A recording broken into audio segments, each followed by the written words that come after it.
feel like you're being pulled in 1,000 directions? Let's fix that. Download your free rebalancing toolkit and learn how to design an optimized week that lets you feel like you have it all. Get the goods at brilliantbalance.net/have-it-all.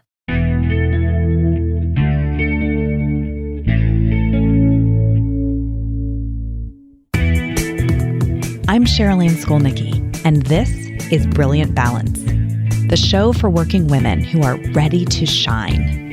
Each week, I bring you ideas, inspiration, and insight on balance, business, and getting it all done gracefully. You ready? Let's be brilliant. All right. Hi, everyone, and welcome back to episode 10 of the Brilliant Balance podcast. I am so glad to be here with you today in my little studio recording this for you. Sometimes, honestly, it feels like a hideaway in here. Like this is a really fun journey that we've been on. And I am really delighted by the support that you have shown for this so far and for the words of encouragement that you're sending my way. This is a blast. I'm loving doing this, and I love that you're loving it too. So, I think the truth is that you know as well as I do, sometimes no matter how much we love what we do, and I really do love what I do, there's still that little voice, or in my case, sometimes a chorus of 3 little voices that triggers that dreaded mom guilt. And I hear this from women all the time that no matter how much they love what they do, there is that nagging sense of guilt sometimes that they can't be everywhere at once. And if they could just figure out how to manage it, they know they would feel so much better. But we're kind of stuck, in this place between the tension between what we know we want to do or need to do in any given moment and all the other things we could be doing, especially the things we could be doing with the littles.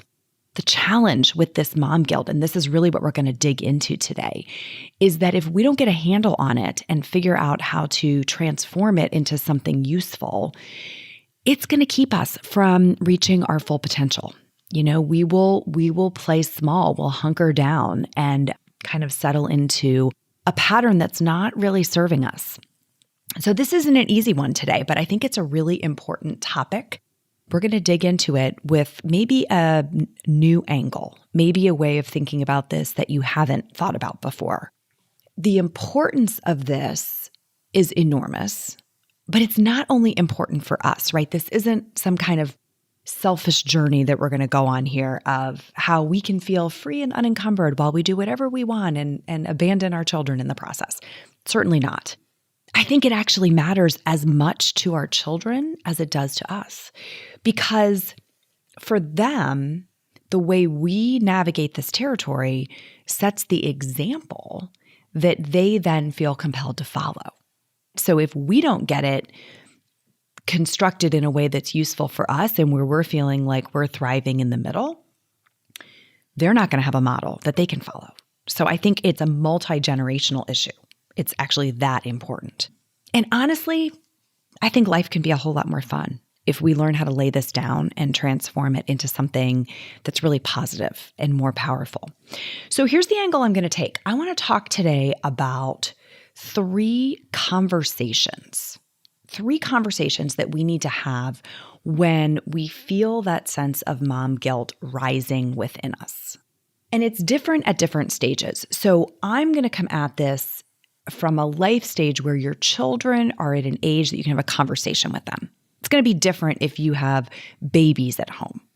2 of the 3 conversations are still going to be absolutely applicable. The third one might be one you want to bookmark for future use. But I'm going to come at this with, when you have children who are of an age where you can have a conversation with them. And we're going to talk about 3 conversations. The first conversation, when mom guilt gets triggered, the first conversation is with ourself. This is really taking a moment. So I like to think of it as inserting a little pause between our first awareness of this emotion and any action that we're going to take about it. That's probably a broader principle that we can dig into in another episode. How do you insert this pause to get some clarity before you react? But in the case of mom guilt, so something happens. you come to the realization that you cannot be in two places at once. And the place you're going to be is away from your child. And instantly what sets in is this feeling of guilt that you're going to miss something. The conversation that I want to invite you to have with yourself is first, are you labeling this emotion accurately? Here's why. Sometimes what we're feeling truly is not guilt. It's more sadness. If we just know we can't be in two places at one time, but we would truly love to be there with that child, our emotion might not be focused on the child's reaction at all. It might be focused on our own. And that's not so much guilt as it is a sense of sadness that we are going to miss something that we would love to be there for. I'll give you an example. This fall, my son was doing a reading during a school mass, and I had to be in California for a trip related to my work. And I 100% wanted to be on the trip. It was a place I wanted to be. I made the choice to go before I knew this was happening. To be perfectly honest, I would make the choice anyhow, because in the grand scheme of things, being at that event took precedence over this one short 2-minute reading that he was going to do. But I felt sad that I was going to miss it. I wanted to see him do it. And he was excited about doing it. And it was a moment that I would have loved to have been there for. So I can't say with honesty that the feeling was guilt, like, oh, I'm making a choice that's breaking his heart. He was kind of okay with it. I was more sad about missing that moment. And there have been plenty of times when I got in touch with that feeling and navigated my way around it. One of the most memorable examples for me is back when I was working in a corporate marketing job, and I had a global brand, and we were having a meeting that was crossing multiple brands, and it was actually going to be held in Paris. So I was kind of excited about going to Paris. But when they scheduled the meeting, it was going to cross over Halloween. And not only was it going to cross over Halloween, but it was my oldest daughter's very first Halloween, right? She was just turning 1, and I was just back to work, and this meeting was going to happen. I remember feeling like this sense of panic of what was I going to do? And I think I would have initially labeled it as guilt. And my daughter was never going to know whether she didn't understand Halloween. She was 1, right? But I was going to be really sad if that was a memory that I missed out on. So in that case, I summoned every ounce of courage that I had as a fairly young brand manager in the company. I went to the marketing director. I actually took another brand manager with me who was also a young mom. We went in and said, we can't do this meeting if it's on Halloween. It's just too important to us. It's a chapter we're never going to be able to get back if we miss it. And is there an opportunity to move the meeting? And I'm telling you, this is not like it was just the two of us. This was, 20 people convening on the other side of the world. They moved to the meeting. And it was a lesson to me that I've never forgotten. First of all, I was really grateful to my management that they honored that moment for us. But it was a really important reminder that sometimes you only get what you need when you ask for it. And if I hadn't gotten in touch with, it was about me. It wasn't really about my daughter in that moment. I would have been sad. I don't know that I would have had the courage to go negotiate for what I needed. So not only did I get what I needed, so did the other mom. It was a story that we told repeatedly inside the company for many years to come to women I was mentoring. I'm sharing it with you today because I think just being in touch with what that emotion really was, that it was sadness, it was my loss, gave me the courage to go do something differently about it. Contrast that with if it's really just that your child is going to be upset, not just, but if the true emotion is I am disappointed that I am disappointing my child and it's triggering a sense of guilt, then I think we move into these second and third conversations once we're very clear on what the emotion really is. So the second conversation is a conversation with our helpers. My biggest helper I kind of have two, my spouse and my mom. So I've talked about this before. I'm really, really blessed that my parents live close by. My mom is very involved in our kids' care. And often when this gets triggered, I need to have a conversation about how I'm feeling. And I have to have that conversation with specificity. So it kind of, usually starts like, okay, I'm in trouble. or, I'm stuck, or I'm in a pickle here. And we sit down and it's usually a calendar conflict. These are the things that I have to get done. They feel like they're all on my plate. And these are the ones that really are tugging at my heartstrings that I feel like I want to be there for. What can we do? And what's interesting is almost always when I have this conversation, one of the people, it could be, again, my spouse, it could be my mom, it could be my dad, it could be a neighbor, it could be another parent in one of the kids' activities, will say, "Oh, I got this. Here's how I'll help you." You know what is really sad? Often my next reaction is to reject the help and say, "No, I got it." Right? So, and I know you've heard this. You've probably heard yourself say this. You really need the help. You know you need the help. You get the courage to have a conversation about the help. Someone offers the help and then you say, "Oh no, I got it." Why do we do that? That is not helping with mom guilt, I can tell you that. So how you break that cycle is you just kind of check in with, am I in my own way here? Is someone offering help, or would someone be willing to offer help, but I'm either rejecting it before I even ask, or they're offering it and I'm saying, "No, you know what? I got it. I'll figure it out." I know I'm in this on the receiving end sometimes. A friend will say, "Oh, I'm just really stuck and I have this conflict this night." And I say, "Oh, I'll pick up so-and-so and take them with us to that meeting. It's a night that I can do it." And she'll say, "No, I'll figure it out. I can't ask you to do that." Why? Because of guilt.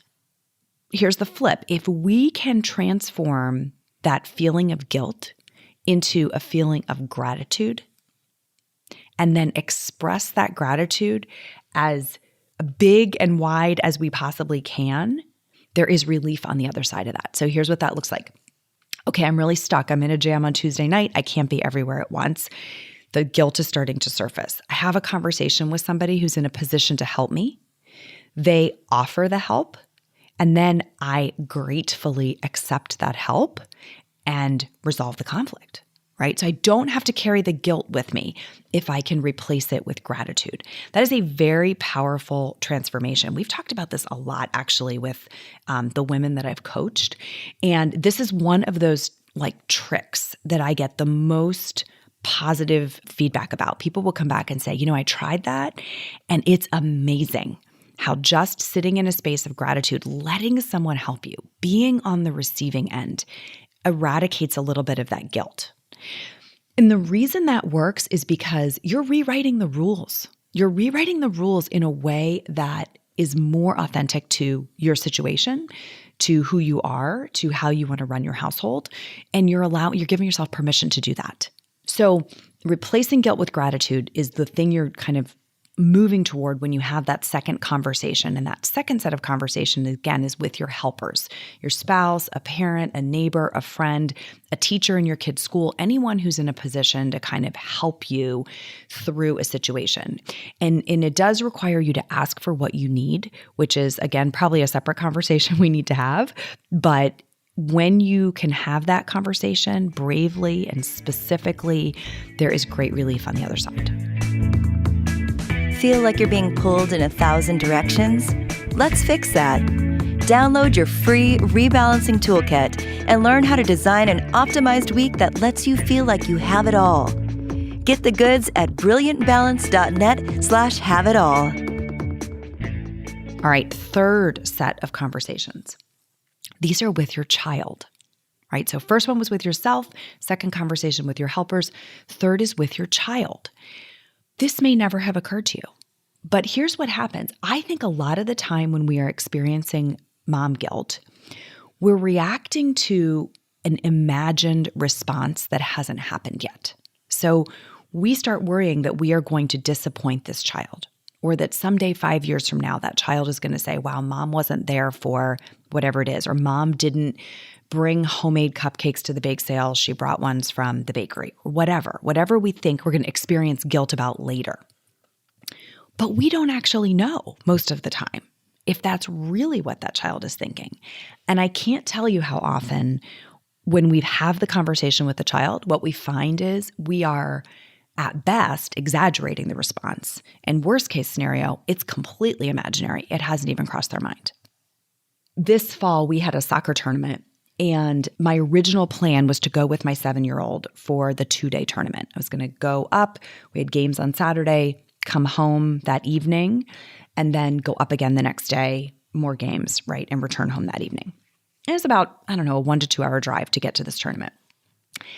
I had kind of put that in as solid. That was something that was happening. But as the week unfolded, it became clear that there was no way I was going to be able to get the rest of my life done and be gone for both days of the weekend at a soccer field. And that guilt started to creep in. What is she going to say? She's going to be so disappointed. We've been talking about this tournament. But I had the conversation with myself first. Was I sad, or was this really about guilt? And this was really about guilt. I've been to lots of soccer games all fall, so I was really okay with missing a couple of soccer games. It was more about the projection of how she was going to respond. The second conversation was with my spouse. Okay, what are we going to do? He was so willing and came up with an immediate solution that involved him handling day 1 and me still being able to go to day 2. And in fact, we were going to find another win in there for our son by doing it this way. And then the third conversation was with her. And when I had the conversation with her, she said, "Are you still going to be able to go to 1 game?" And I said, "Yep, I'm going to go to the game on Sunday. And if you're in the finals, we'll be at 2. And she's like, "Oh, okay, cool." And she bounced away. The relief that set in that moment of realizing that the entire guilt cycle had been about an imagined response, not something that was real, that was amazing. And it's not the first time, and it won't be the last time that I have to be reminded of that. But in order to do these conversations, in order to have a conversation with your child that's honest about the situation at hand, you have to be willing to kind of take off the cape. If you have to be seen as Wonder Woman all the time, you can't have these conversations because that's when we're trying to protect this false image that we really can do it all and be everywhere at the same time. But when you're willing to take the cape off and say, "Hey, I need to talk to you about this weekend. I get the same 24 hours in a day that you do. And here's the list of things that I have to get done this week. And here's what they're leading to. And here's the things you have to get done this week. And here's what daddy has going on." And we have a really honest conversation with them. You know what? Kids understand. So my daughter, who was at the soccer tournament, is 7. She's my youngest. She understands. But so does my 10-year-old. So does my almost 13-year-old. Those conversations with them about the reality of what our time constraints are, the reality of the complexity of our lives. It's not to burden them, but it's a teaching moment for them that really is going to matter as they grow up and have families of their own. Because I think the final point in this of why I'm so passionate about having these conversations with your child is that we have to be really conscious of the precedent that we're establishing. What is the model that we want our children to see? Do you want them to have a model where, you're up till 2 a.m. doing all the things, and then you're exhausted, and then you're falling into bed, and then the next day you're short with them because you're so tired and you're not thinking straight and you're forgetting things? Do you want that to be the model that they have of what it looks like? Or do we want the model to be one in which they see us curating our life? So we have some breathing room. So when I do show up at what I am going to be at, I'm fully present. I have a smile on my face because I'm happy to be there. Isn't that the model that we really want them to see? So, you may want a different model than I do, but I want you to ask yourself, am I trying to uphold some unrealistic standard that my child is then going to feel compelled to uphold when it's her turn or when it's his turn? That modeling is really, really powerful. And I think that one of the biggest ways through this mom guilt territory is finding that lesson, figuring out what is the legacy that we want to leave about what it looks like to be an engaged parent. And then setting up our actions so that it's in support of that, which probably doesn't look like you trying to do every single thing that could possibly be done. It's just not a reality, especially in the way we've constructed lives in this era. It may have even been a reality to be at some of those things or more of those things a generation ago, but not today. And so I think we're reshaping it together. We are rewriting the rules on what does it look like to be engaged, and how do we model for them that it's okay to say no to some things, that they don't have to say yes to every single thing that crosses their plate. That's a lot of ground. That's a lot of conversations, right? What we've talked about today is 3 conversations, just 3, that the next time that mom guilt gets triggered, you want to have a conversation with yourself so that you're sure you're accurately defining this. Is it guilt, or is it really some level of sadness? And you'll take different actions in either case. Second conversation is with your helpers. Being honest about what you need, being willing to ask for it, and then letting people help you when they're offering it up. And the third set of conversations is with your child, where you're willing to take off the cape so you can be sure you're not, responding to an imaginary response, but you actually know what they really think. And you can be very conscious of the precedent that you're establishing, because they are going to live the way they say you live. So I would encourage you to have those conversations, that the next time it gets triggered, take yourself through that model, try those conversations on for size, see how it goes. And I want to tell you what's going to happen. One, you're probably going to be relieved in some ways. But the other thing that's going to happen when you start letting some things go, saying no to some things, accepting some help, is you are going to get really uncomfortable. It's new, right? You have not done this way before. In the next episode, that's exactly what we're going to talk about. We're going to talk about how to get comfortable with that stage when you're trying a new way. Because that stage is always the gateway to growth. The breakthroughs come when you can tolerate a period of discomfort, of trying something new in anything. But we always want to rush past it. We always want to get to the other side without that period of discomfort. It's just not a good idea. And so we're going to dig into that in depth in the next episode of how do you get comfortable being uncomfortable, in that early stage. So that's it for this week. Don't forget that if you want to get a little deeper into how you can find your own brilliant balance using my rebalancing toolkit, head over to brilliantbalance.net/have-it-all and you can grab it there. Till next time, let's drop that mom guilt and go be brilliant.